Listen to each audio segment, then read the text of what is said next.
Awit, Kabanata 27. Si Yahweh ang ilaw ko at kaligtasan, sino pa ba ang aking katatakutan?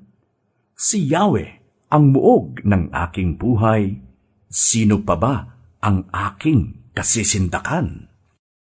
Kung buhay ko'y pagtangkaan ng taong masasama, sila'y mga kalaban ko at mga kaaway nga.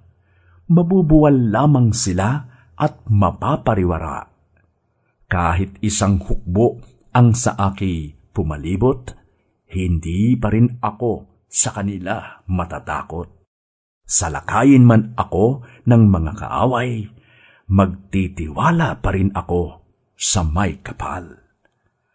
Kay Yahweh ay isang bagay lang ang aking hiniling, iisa lamang talaga ang aking hangarin, ang tumira sa templo niya habang buhay, upang kagandahan ni Yahweh aking mapagmasdan, at dooy humingi sa kanya ng patnubay.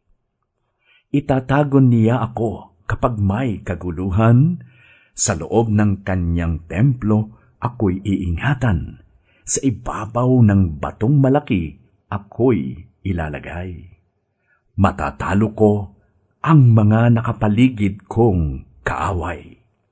Sa templo'y sisigaw ng may kagalakan, habang mga handog ko'y iniaalay, aawitan ko si Yahweh at papupurihan. Pakinggan mo ako, Yahweh, sa aking panawagan. Sagutin mo ako at iyong kahabagan. Nang sabihin mo, Yahweh, lumapit ka sa akin, sagot ko'y, nariyan na ako at kita'y sasambahin. Huwag ka sanang magagalit sa akin, ang iyong lingkod, huwag mo sanang palayasin. Tinulungan mo ako, Diyos ng aking kaligtasan, huwag mo po akong iwan at huwag pabayaan.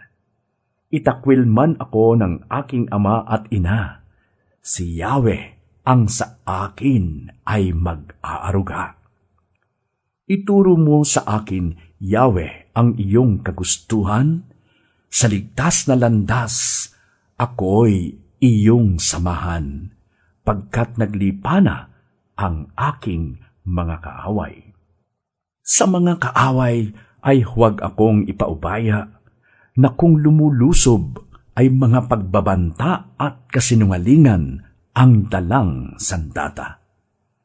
Naniniwala akong bago ako mamatay, kabutihan ni Yahweh aking masasaksihan.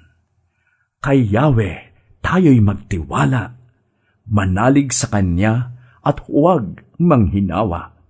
Kay Yahweh tayo magtiwala.